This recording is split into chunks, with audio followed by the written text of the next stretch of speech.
فمن شهد منكم الشهر فليصم ومن كان مريضا أو على سفر فعدة من أيام أخر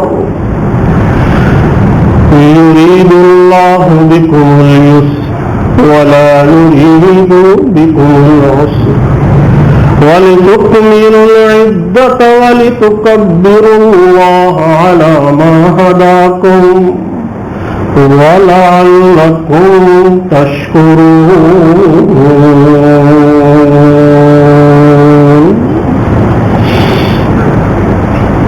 صدق الله العظيم وبلغنا رسوله النبي الكريم ونحن على ذلك من الشاهدين والشاكرين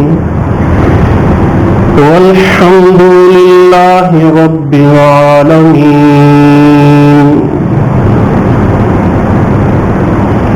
ہر قسم کی حمد و ثنا کے لائق اللہ ذوالجلال والاکرام کی پاکیزہ مقدس مطہر معلی ہستی ہے جس اللہ کریم نے ہمیں پیدا فرمایا، عدم سے وجود بخشا، اسی کی مرضی سے ہم اس کائنات میں پیدا ہوئے، اور اللہ تعالی کا جتنا شکریہ ادا کیا جائے کم ہے کہ اللہ تعالی نے ہمیں سیدھا راستہ، ہدایت، پیغمبر علیہ الصلاۃ والسلام کے نقش قدم پر چلنے کی توفیق عطا فرمائی۔ لا تعداد بے شمار درود و سلام کے لائق آخر الزماں پیغمبر، سید الاولین والآخرین، شفیع المذنبین، رحمت للعالمین، احمد مجتبی محمد رسول اللہ صلی اللہ علیہ وسلم کی ذات اقدس۔ اللہ پاک کی خاص مہربانی ان لوگوں پر جن کو اللہ تعالیٰ نے اپنی زندگی میں رمضان المبارک کی بہاریں ایک دفعہ پھر دیکھنی نصیب فرمائی۔ اللہ کے حضور سب سے پہلے یہ دعا ضروری ہے کہ اے اللہ کریم، رمضان المبارک کا مہینہ ہمیں اسی طرح گزارنے کی توفیق عطا فرما دے جس طرح ہمارے محبوب پیغمبر نے گزارا تھا، جس طرح اللہ کے رسول صلی اللہ علیہ وسلم اور صحابہ کرام نے یہ نیک ساعتیں رمضان المبارک کی گزاری تھی، جو جو اعمال کیے تھے، اے اللہ کریم وہ سارے اعمال اخلاص کے ساتھ کرنے کی توفیق عطا فرما، آمین۔ رمضان المبارک کا مہینہ، روزے رکھنا، یہ ان اعمال میں سے ایک ہے جو اللہ کے رسول صلی اللہ علیہ وسلم نے اسلام کے ارکان بیان فرمائے۔ یہ ان اعمال میں سے ایک عظیم ترین عمل ہے۔ ہر عمل کی ایک خوبی ہوتی ہے، اسی طرح جس طرح ہر پھل کا ایک ذائقہ ہے، ہر پھول کی ایک خوشبو ہوتی ہے، اللہ نے رمضان المبارک کے اندر وہ خوشبو رکھی ہے، وہ ذائقہ رکھا ہے جو کسی اور عمل میں موجود ہی نہیں ہے۔ یہ اللہ پاک کی بڑی خاص رحمت ہے۔ اور وہ ذائقہ کسی اور عمل میں کیوں نہیں؟ اس لیے کہ اللہ کریم نے اس عمل کے اندر اخلاص رکھا ہے اور اس کو ریاکاری سے پاک صاف رکھا ہے، بندہ جانے اور رب جانے روزہ کس نے رکھا ہے اور کس کے لیے رکھا ہے، اتنا خالص عمل کوئی اور ہو نہیں سکتا ہے۔ اس لیے جب باری آئی اللہ تعالی کے پسندیدہ اعمال کی، تو اللہ تعالی نے کس عمل کی نسبت خصوصی طور پر اپنی طرف فرمائی؟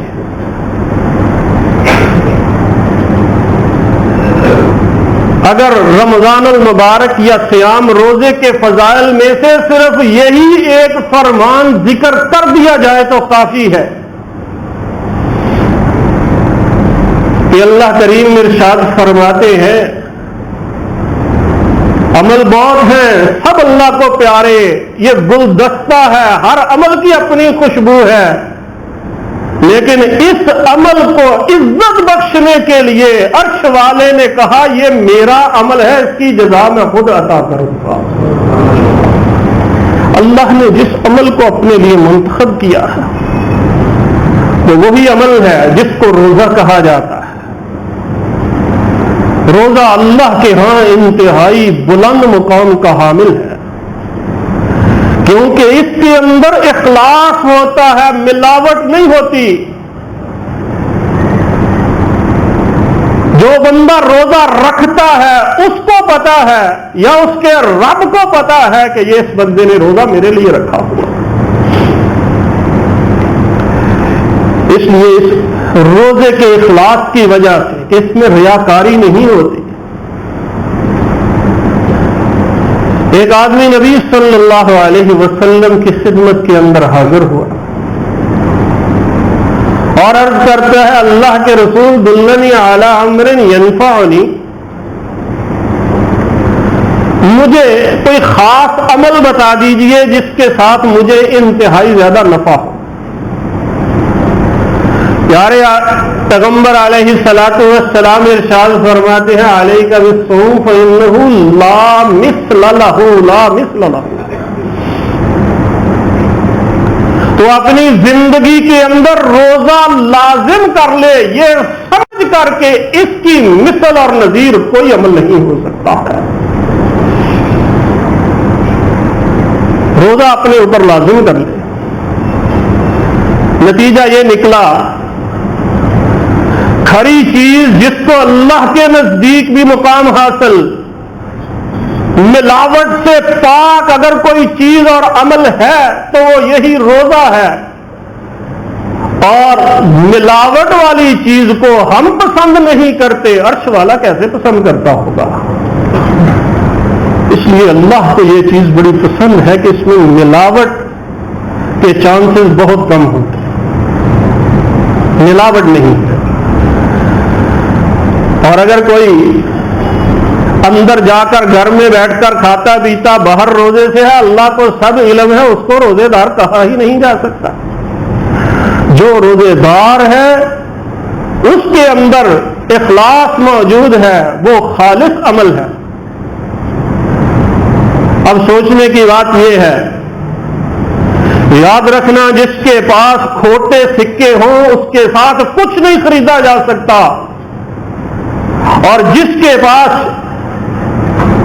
خالص درہم و دینار روپے پیسے ہو وہ جہاں مرضی جس بازار میں مرضی کو چیز خرید سکتا ہے۔ اور خصوصی طور پر قیامت کے دن حشر کے میدان میں اللہ کے دربار کے اندر روزے سے ایسا مقام ملنے والا ہے جو انسان کے تصور میں بھی آج نہیں ہے، ایسا مقام ملنے والا ہے۔ سیدنا انس رضی اللہ تعالی عنہ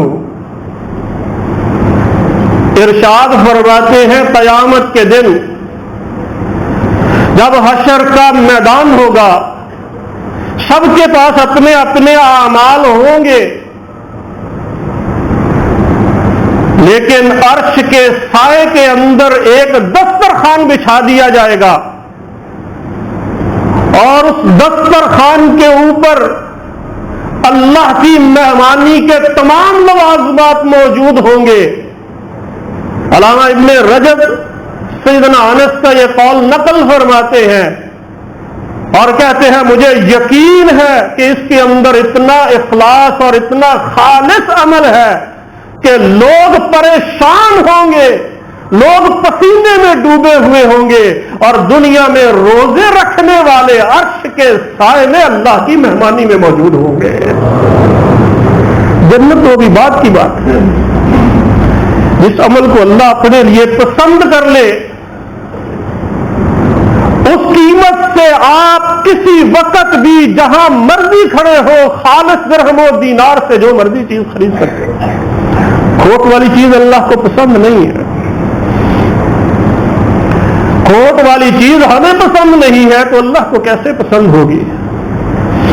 دنیا کے بازاروں میں کھوٹا سکہ چل جاتا ہے، پتہ نہیں چلتا، لیکن یاد رکھیے اللہ کے دربار میں کھوٹا سکہ نہیں چل سکتا۔ اخلاص والا عمل اللہ کی بارگاہ میں قبول ہوگا۔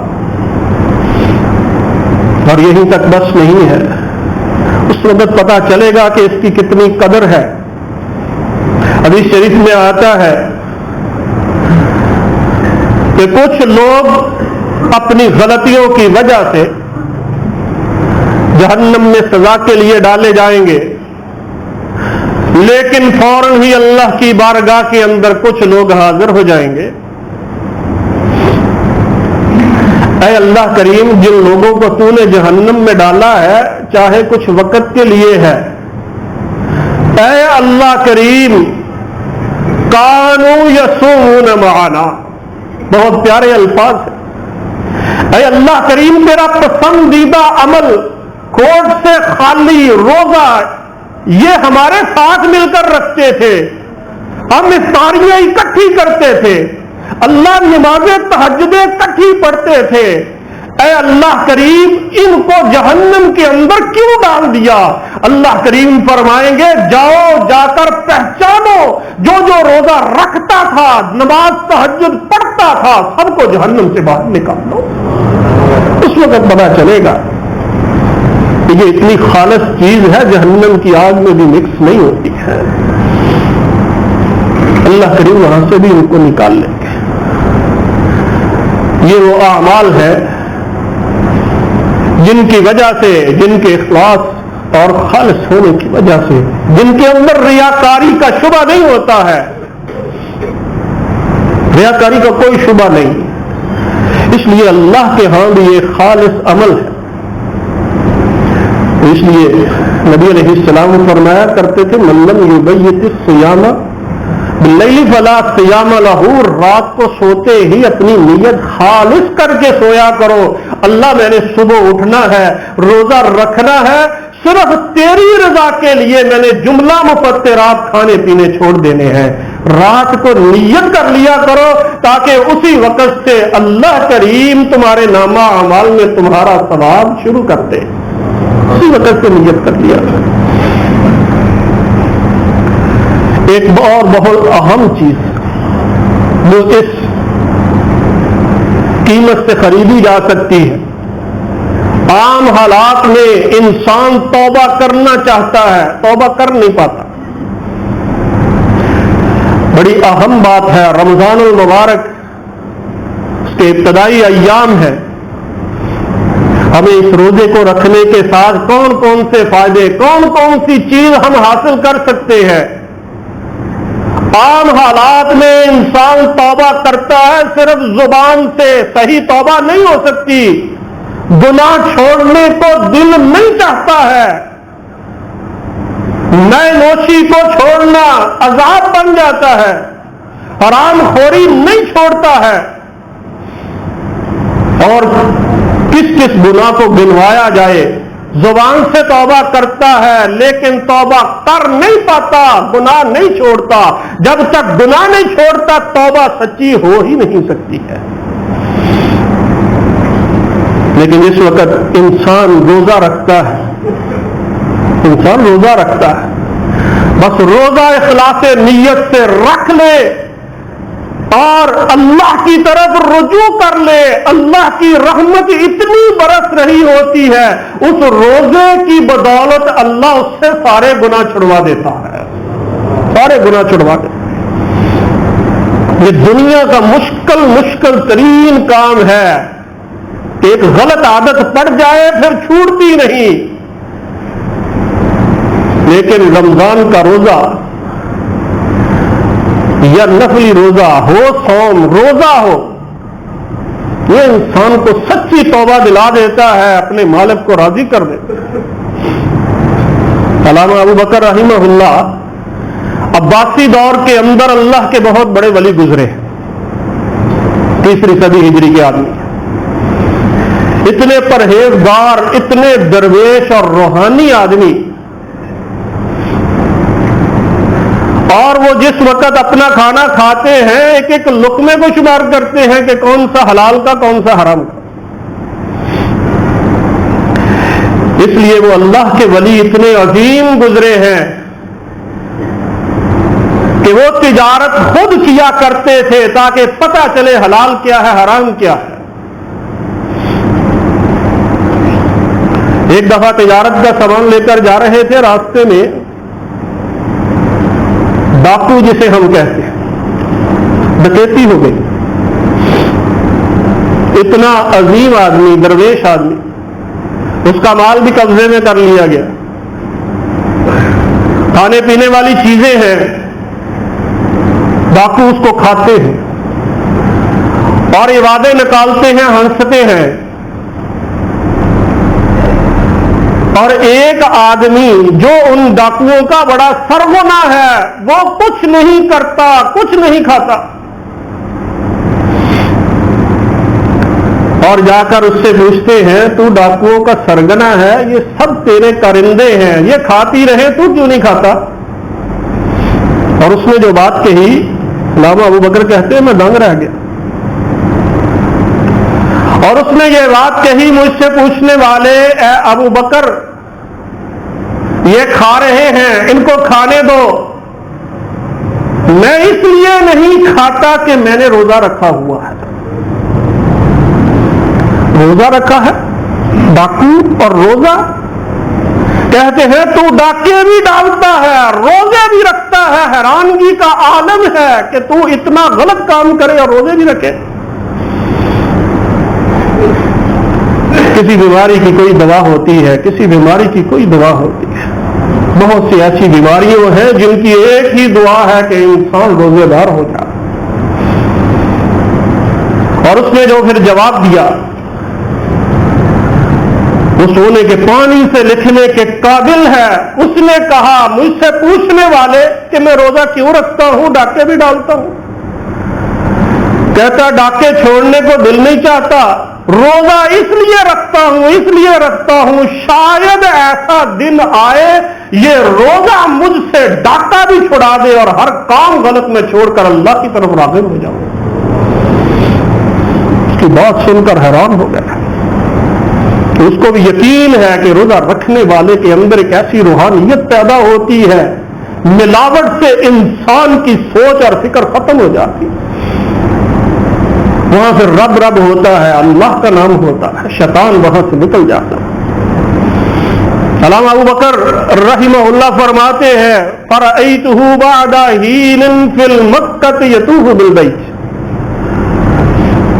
میں نے کچھ دنوں کے بعد یا کچھ زمانے کے بعد وہی آدمی جس نے ڈاکہ ڈالا تھا اور میرا سامان سارا قبضے میں لے لیا تھا، کہتے ہیں میری ان آنکھوں نے دیکھا وہی آدمی بیت اللہ کا طواف کر رہا ہے، وہو کالشن البالغ، اور اتنا طواف، اتنی اللہ کے سامنے گڑ گڑاہٹ کہ اتنا کمزور ہو چکا ہے، رنگ سیاہ ہو چکا۔ اور اس سے پوچھا گیا کہ کیا تو وہی آدمی نہیں ہے؟ وہ کہتا ہے میں وہی آدمی ہوں اور میری بات یاد ہے، اس دن سے لے کر آج تک میں نے روزہ رکھنا نہیں چھوڑا، اور اسی روزے کی برکت سے اللہ نے مجھے بیت اللہ کا مجاور بنا دیا ہے۔ اب میرا دل نہیں چاہتا میں بیت اللہ چھوڑ کر کہیں اور چلا جاؤں. روزہ رکھنے والوں، تمہارے دلوں میں اللہ پاک نے بیت اللہ کی تڑپ پیدا کرنی ہے، اور اللہ سے دعا ہے اللہ ہم سب روزے رکھنے والوں کو اپنے گھر کی زیارت نصیب فرمائے. آمین. جس وقت انسان توبہ کر لیتا ہے، اور یہ بات ہمیں اس انداز سے بھی سمجھ لینی چاہیے کہ یہ روزہ جہاں پر شریعت کا حکم ہے حلال نہیں کھانا، رک گئے. جو چیزیں حلال تھی چھوڑ دی، اللہ نے کہہ دیا، رسول نے کہہ دیا. وہ حلال چھوڑنے والوں جب تم روزہ رکھو گے تو حرام تو بالاولا اللہ چھڑا دے گا. اور یہ توبہ اتنی عظیم چیز ہے، اتنی عظیم چیز ہے، اللہ نے جو آپ کو عطا فرمائی ہے. سیدنا موسیٰ علیہ السلام نے اپنی قوم سے کیا کہا؟ انکم ظلمتم انفسکم باتخاذکم العجل فتوبوا الی بارئکم فاقتلوا انفسکم ذلکم خیر لکم عند بارئکم. سیدنا موسیٰ علیہ السلام فرماتے ہیں تم نے بچڑے کی عبادت شروع کی، توبہ کرو. توبہ کا طریقہ کیا تجویز ہوا کہ سب کے سب ایک دوسرے کو قتل کریں گے، اندھیرا چھا جائے گا. اور سیدنا موسیٰ علیہ السلام اللہ کا پیغام پڑھ کر سناتے ہیں اگر تم سارے کے سارے مارے جاؤ اور اللہ تمہاری توبہ کر لے ذالکم خیر لکم، پھر بھی تم نفع کے اندر ہو. اس مالک کا کتنا کرم ہے جس نے ہمیں روزے جیسی توفیق عطا فرمائی. روزہ رکھنا ہے اور اللہ نے سارے گناہ معاف کر دے. یہ کتنی بڑی توفیق ہے. کہاں بنی اسرائیل کے لوگ 70,000 قتل ہوئے تو پھر توبہ قبول ہوئی. یہ اللہ پاک کی بڑی خاص مہربانی ہے. اس لیے آپ کو معمولی عمل نہیں کر رہے ہیں، اس عمل کو خالص کرتے ہوئے پورا رمضان المبارک صیام کے اندر گزارنا ہے. اللہ کے ہاں اللہ نے اس کی نسبت اپنی طرف کی، اور اللہ کریم عمل بھی وہ قبول کرتا ہے جس کے اندر اخلاص ہو، ملاوٹ نہ ہو. الا للہ الدین الخالص، دین خالص اللہ کے ہاں قبول ہوتا ہے. کھوٹ اللہ کو ذرہ برابر بھی پسند نہیں ہے. کھوٹ پسند نہیں ہے، وہ چاہے باہر سے ہو چاہے اندر سے ہو. ایک حدیث میں یہاں تک آتا ہے اس بندے کا یہ شوق ہو جائے کہ ہر مہینے ہی 3 ایام بیس کے روزے بھی رکھنے ہیں. اس بندے کی پہچان کیا ہے؟ نبی علیہ السلام نے فرمایا وہ 3 روزے ہر مہینے میں رکھتا ہے. ذرا اس کے پاس بیٹھ کر دیکھو اللہ نے اس کے دل سے ہر قسم کا کینہ نکال دیا ہوگا. کینہ اور بغض صاف ہو جاتا ہے اس روزے سے. الصیام 3 ایام یذہبن بحر الصدر او کما قال علیہ السلام، بخاری شریف کی روایت. دلوں کے کینے تک یہ صاف کر دیتا ہے انسان کے. اور ایک بڑی اہم بات اور وہ یہ ہوتی ہے کہ اللہ پاک نے اس مہینے کو رحمت کا مہینہ قرار دیا. رحمت کا مہینہ. اور قرآن کریم کو اگر پڑھا جائے تو اللہ تعالیٰ نے قرآن کریم میں جہاں یہ ذکر کیا ہے میں اولاد دیتا ہوں تو ساتھ بتایا اپنی رحمت سے دیتا ہوں. جہاں اللہ نے یہ رزق کا ذکر کیا ہے وہاں فرمایا ہے میں یہ رزق اپنی رحمت سے دیتا ہوں. بیماریوں سے شفا دیتا ہوں. ایوب تجھے شفا دی ہے تو میں نے تجھ کو اپنی رحمت سے شفا دی ہے. بارشیں ہوتی ہیں تو اللہ کی رحمت سے ہوتی. یہ قرآن میں لکھا ہے. جس وقت اللہ کی رحمت برستی ہو بڑا نادان انسان ہے وہ جو روزہ نہ رکھے. روزہ رکھ لے اللہ کی رحمت برستی ہے اور بس پھر ہاتھ اٹھا لے اللہ سے جولیاں پھیلا کر مانگ لے، اتنا خالص عمل ہے۔ حدیث میں آیا ہے کہ جو روزہ رکھ کر اللہ سے مانگتا ہے کبھی بھی اللہ اس کی جھولی کو خالی واپس نہیں کرتا ہے۔ روزہ رکھ کے مانگ کے دیکھ، تیرے یہ سارے مسئلے اس رمضان میں حل ہونے چاہیے۔ اور اخلاص کے ساتھ روزہ رکھ۔ نبی صلی اللہ علیہ وسلم ام سلیم کے گھر گئے تھے، پیارے حبیب علیہ الصلوۃ والسلام نماز پڑھ رہے ہیں اور گھر والے دورے کونے میں جمع ہو اور یہ سوچتے ہیں اللہ کے رسول علیہ السلام نماز ادا فرما رہے ہیں، سجدہ کر رہے ہیں، اللہ کے رسول روزے سے ہیں، اللہ کے رسول روزے سے ہیں، کیوں نہ آج اس طرح کریں کہ اللہ کے رسول علیہ السلام کی خدمت کے اندر سارے بیٹھ جائیں اور پیارے حبیب سے عرض کریں اللہ کے رسول آپ روزے سے ہیں، اللہ سے دعا کر دیجئے اللہ اس گھر میں برکتیں نازل فرماتے ہیں۔ پیارے حبیب نے سلام پھیرا علیہ السلام، سلام کہتی اللہ کے رسول دعا کیجئے، آپ نے دعا فرما دی، تسلی نہیں ہوئی۔ اللہ کے رسول حوالہ دیکھیے، ان خویدمہ کا انس، یہ جو خویدم ہے چھوٹا سا آپ کا خادم ہے، یہ اس کا گھر ہے، اس کے لیے بھی دعا کیجئے۔ اللہ کے رسول مسکرا دیے۔ سیدنا انس بعد میں فرمایا کرتے تھے دنیا اور آخرت کی جتنی بلائیاں تھی نبی علیہ السلام نے دعا فرمائی، اللہ نے مجھے اور میرے گھر والوں کو عطا فرما دی۔ اور روزے کی حالت میں ذرا زبان سے اللہ سے مانگ کر دیکھ، پھر دیکھ اللہ تعالیٰ تجھے کیا کچھ عطا فرماتے، کیا کچھ عطا فرماتے۔ تو رمضان المبارک کے اندر روزے کو معمولی مت سمجھیے۔ بڑے بڑے لوگ بہانے لگا لیتے ہیں، بہانے لگا کر کیا ملے گا؟ بہانے لگانا کہ میں بیمار ہوں، روزہ نہیں رکھا جاتا، فلاں ہے، ہو سکتا ٹھیک بھی ہو، لیکن بڑی معذرت کے ساتھ میں عرض کیے دیتا ہوں جو بندہ روزہ چھوڑ دیتا رمضان میں، کیا بعد میں اس کو پورا کرتا ہے یا نہیں؟ بعد میں پورا نہیں کر سکتا، کیا اس کا فدیہ دیتا ہے یا نہیں دیتا ہے؟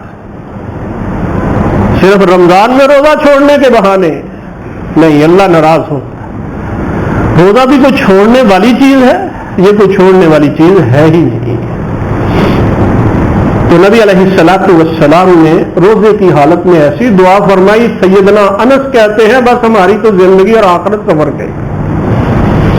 اور حدیث ہم جانتے ہیں، خصوصی طور پر جس وقت افطاری کا وقت ہوتا ہے روزے دار کی دعا قبول ہوتی ہے، یہ ہم جانتے ہیں، سنی ہے، پڑھی ہے۔ روزہ کس اعتبار سے چھوڑنے کو جی کرتا ہے کبھی بیٹھ کر سوچئے۔ سیدنا ابن عباس رضی اللہ تعالی، کسی نے خبر دی آ کر ابن عباس ایک عورت اندھی تھی، اس نے دعا کی اللہ نے اس کو آنکھیں دے دی۔ کہتے بڑی حیرانگی کی بات، میں اس عورت سے ملنا چاہتا ہوں۔ بصرہ کے اندر، بصرہ کا مختصب اعلیٰ جس کا نام موسیٰ تھا،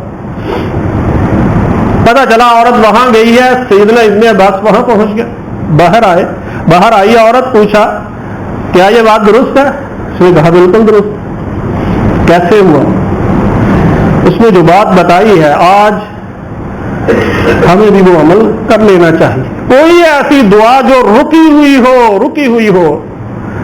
وہ عورت کہتی ہے کہ رمضان کا مہینہ 24ویں کی رات تھی، میں مسجد میں نماز پڑھنے کے لیے گئی، نماز پڑھنے کے بعد پھر اپنے گھر کی مسجد میں آ گئی۔ یہ بڑا اچھا جملہ ہے کہ اپنے گھر میں بھی ایک مقام ہونا چاہیے جہاں پر انسان اللہ کو سجدہ کرتا ہو، جہاں پر بیٹھ کر قرآن پڑھتا ہو۔ گھروں کے اندر برکتیں اسی وجہ سے اٹھی ہیں۔ وہ عورت کہتی ہے کہ جس وقت میں گھر کے اندر آئی تو میں نے اللہ کے سامنے التجائیں شروع کر دی، یا اللہ رمضان المبارک کا مہینہ، روزے رکھتے ہیں ہم، قرآن پڑھتے ہیں، سنتے ہیں، اے اللہ اس رمضان کی برکت سے مجھے آنکھیں عطا کر دے۔ کہتی ہے میں اتنی گڑ گڑائی، مجھے ایسے محسوس ہوا کوئی انسان آیا ہے اور اس نے میری آنکھوں کے سامنے سے پردہ کھینچ کر دور کر دیا۔ اللہ نے میری دنیا روشن کر دی ہے. تو جس وقت انسان کے اندر زیادہ سے زیادہ اخلاص آتا ہے اس وقت دعائیں قبول ہوتی. اور اس ماہ مبارک کے اندر اس اخلاص کی وجہ سے، اس روزے کی وجہ سے دعائیں قبول ہوتی. اور پھر ایک وقت بھی آئے گا جس کو ہم اعتکاف کہتے ہیں. اعتکاف کے اندر دعائیں ہی ہوتی ہیں، اللہ کے سامنے گڑ گڑایا جاتا ہے اور کہتے ہیں جو دعائیں رہ جاتی ہیں اعتکاف میں، جس وقت انسان تخلیے میں ہوتا ہے، روزہ بھی رکھا ہوتا ہے، پھر تخلیے میں جا کر اللہ کے سامنے گڑ گڑاتا ہے اور یہ ثابت کر دیتا ہے اللہ میں نے روزہ صرف تیری رضا کے لیے رکھا تھا، اللہ میں تنہائی کے اندر بھی وہی ہوں جو لوگوں کے سامنے ہوں. جو دعا کرتا ہے پھر اللہ کی رحمت کے ساتھ اس کو ہر چیز اللہ عنایت فرما دیتے ہیں. تو اس لیے اللہ کریم کا ارشاد گرامی فمن شہید منکم الشہر فلیصم. تو بھائیو جس کو روزے ملے ہوئے ہیں اس موقع کو ضائع کبھی نہ کرے، کسی بہانے کے ساتھ نہ کرے.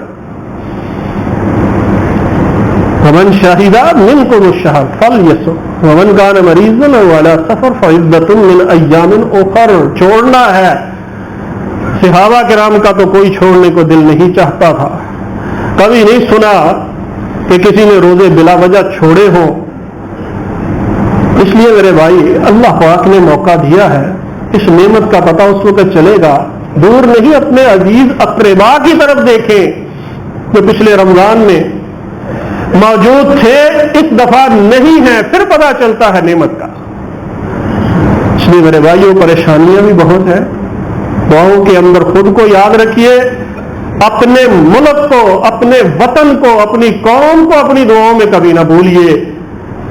اس لیے ہم اللہ سے یہ بھی دعا کریں گے اے اللہ کریم یہ جو ہمارے ملک کے اندر طرح طرح کے فتنے اٹھ رہے ہیں، اللہ ہمیں اس ملک کے اندر امن و امان نصیب فرما دے. اللہ کریم اس مہنگائی سے چھٹکارا نصیب فرما دے. اللہ رمضان کی بدولت، اس رمضان کی وجہ سے، اس کی برکتوں سے اللہ ہمارے سیاستدانوں کو ہدایت نصیب فرما دے. وآخر دعوانا الحمدللہ.